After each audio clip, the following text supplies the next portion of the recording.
In the world of global politics, things that seem unshakable can crack overnight. For decades, the NATO alliance has been the bedrock of Western security, a promise that everyone has each other's back. But what happens when that promise starts to feel conditional? This isn't a story about a foreign enemy. It's about a family feud, a battle for control between the closest of allies. It's a high-stakes chess match starring a defiant Canadian Prime Minister and a furious American president. At the center of it all is NATO and a new battleground where the ice is melting and tensions are rising: the Arctic. The world is watching as Canada, long seen as a quiet, reliable partner, makes a shocking bid for leadership, challenging decades of American dominance and putting the entire Western alliance at risk. Up in the frozen Arctic, a new Cold War is starting to heat up. But this time, it's not just about Russia. It's a fight for the very soul of NATO, sparked by one man's daring challenge to American power. What happens when America's most trusted ally finally says, "Enough is enough"?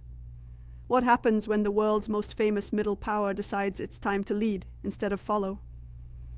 The fallout from this standoff could redefine global security for the next generation.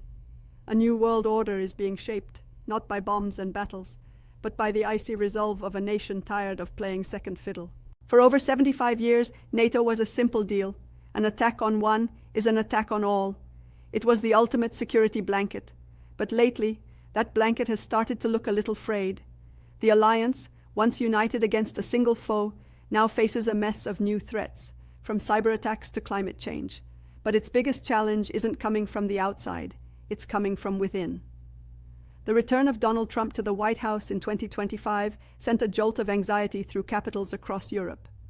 His second term doubled down on the America First doctrine, which treats alliances less like sacred bonds and more like business deals where the US is getting ripped off. The talk has been sharp and the demands have been relentless. President Trump has openly questioned whether he'd actually defend a NATO ally who he thinks isn't paying their fair share. Suddenly, Article 5, the heart of NATO, went from a guarantee to a giant question mark. This has left NATO members scrambling. America's reliability, once a given, is now up for debate. European leaders are torn.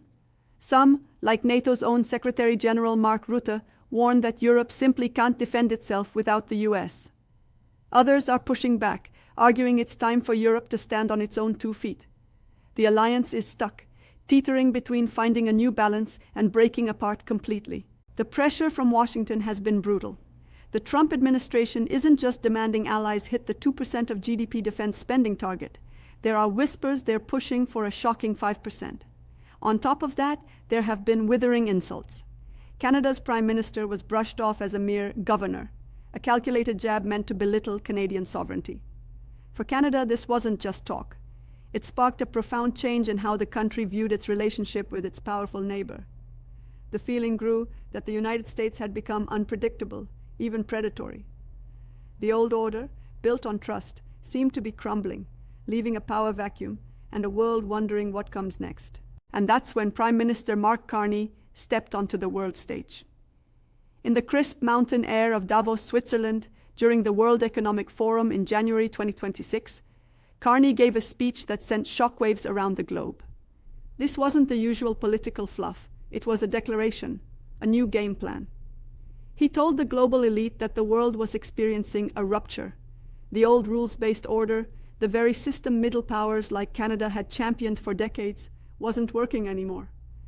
He pointed out that great powers were now using trade, tariffs, and supply chains as weapons to get what they wanted. Everyone knew who he was talking about without him having to say the name. But Carney didn't just complain.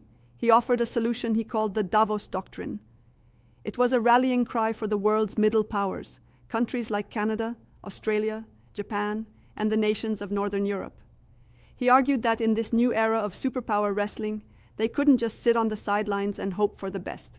Then he delivered the line of the year, a phrase that would be repeated in foreign ministries from Oslo to Tokyo. The middle powers must act together, because if we're not at the table, we're on the menu. The message was electric. It was a call for a coalition of the willing to build a new system that wasn't dependent on the whims of one powerful country. Carney explained that when middle powers negotiate one-on-one with a superpower, they always lose, competing to see who can give up the most. That, he said, wasn't sovereignty. It was the performance of sovereignty while accepting subordination. The reaction? A rare standing ovation at Davos.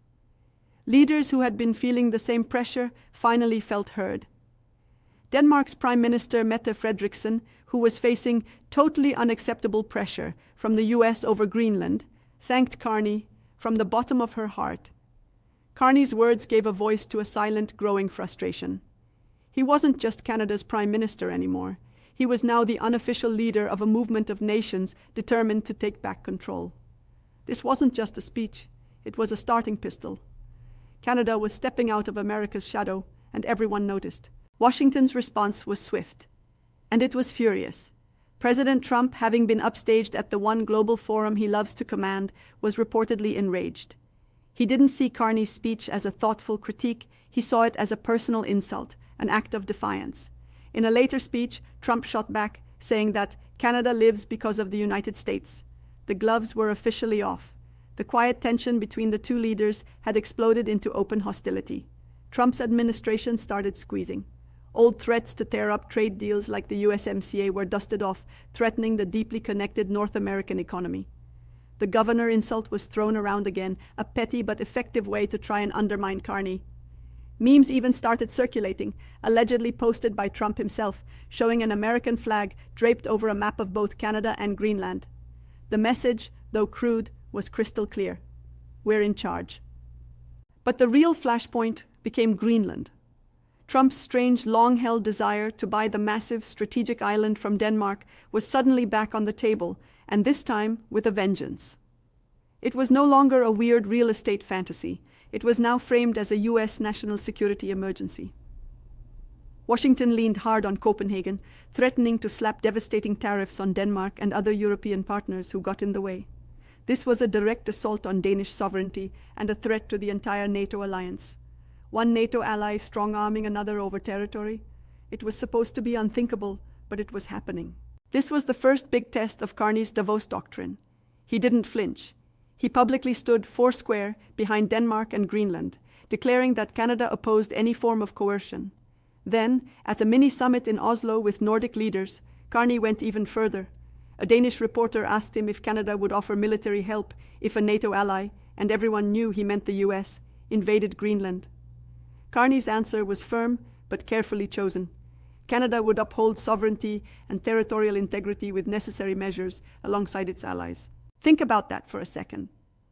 The Prime Minister of Canada was openly talking about a scenario that could pit his country against the United States to defend another ally. The standoff revealed just how fragile the alliance had become. Trump's fury hadn't scared Carney. It had proved his entire point. The weaponization of the global economy was real, and Canada and its new friends had no choice but to start building their own defenses. The front line for this new reality would be in Canada's own backyard, the rapidly melting and increasingly valuable Arctic. The fight over NATO's soul and the showdown over Greenland triggered a massive shift in Canadian policy. The Arctic, a region warming almost 3 times faster than the rest of the planet, was no longer a frozen afterthought. It was a strategic chessboard, and Canada decided it was time to play. Prime Minister Carney knew that you can't just declare sovereignty, you have to enforce it. And depending on the United States to protect Canada's northern border was no longer a good bet. On March 12, 2026, standing in Yellowknife, Northwest Territories, Carney announced a plan of historic proportions. Backed by over $40 billion, it was a generational investment to defend, build, and secure Canada's Arctic. This wasn't just a budget increase, it was a signal to the world that Canada would take control of its own security. The message was clear. Canada was done relying on others. The plan's ambition was stunning. It included $32 billion to upgrade military bases in Yellowknife, Inuvik, Iqaluit, and Goose Bay so they could host Canada's new F-35 fighter jets. A new billion-dollar fund would build strategic roads and ports for both civilian and military use. Another $6.5 billion was earmarked for a new Arctic radar system to provide early warning against any threats. The plan also called for a year-round Canadian military presence in the north, with more soldiers and even submarines on patrol. But this wasn't just about military might. It was smart diplomacy.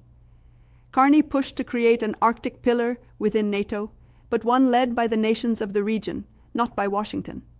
He personally observed NATO's huge cold response military exercise in Norway, using it to build defense ties with the 5 Nordic nations: Norway, Sweden, Finland, Denmark, and Iceland. At a Nordic-Canada summit, he stood shoulder to shoulder with leaders like Norway's Jonas Gahr Støre and Germany's Friedrich Merz, pushing for a joint Arctic strategy. They pledged to work together to protect their sovereignty, with Carney promising to find new international partners to reduce Canada's dependence on the US military-industrial complex. This new coalition welcomed NATO's enhanced vigilance activity, Arctic Sentry, a program to sync Allied operations in the north. But the subtext was clear. This would be a partnership of equals, a massive departure from the US-dominated structure of NORAD. By building this alliance of resilience with Nordic countries, the UK and other middle powers, Carney was bringing his Davos doctrine to life. He was creating a backup plan, a new center of gravity within the West to counter American unpredictability. The Arctic was no longer on the sidelines. It was now the main stage for Canada's bold new foreign policy. The huge investments and the whirlwind of diplomacy were designed to send a clear message, both to adversaries like Russia and to an overbearing ally in Washington. Canada's North is not for sale, it's not up for debate, and it will be defended by Canadians, working with a new circle of trusted friends. A new Cold War was dawning in the Arctic, and its most complicated rivalry wasn't between East and West, but between 2 next-door neighbors who suddenly found themselves on opposite sides of the future. We are now at a tipping point. Prime Minister Mark Carney's bold challenge has permanently changed the Western alliance. His Davos doctrine wasn't just a speech, it was a game plan for a new era, a direct response to a world where trust is eroding. By demanding a leadership role for Canada and building a new coalition, he has challenged the very idea of American leadership in NATO. President Trump's furious reaction has only thrown gasoline on the fire, turning diplomatic cracks into dangerous fault lines, with the Arctic as the terrifying new epicenter. The gamble is enormous.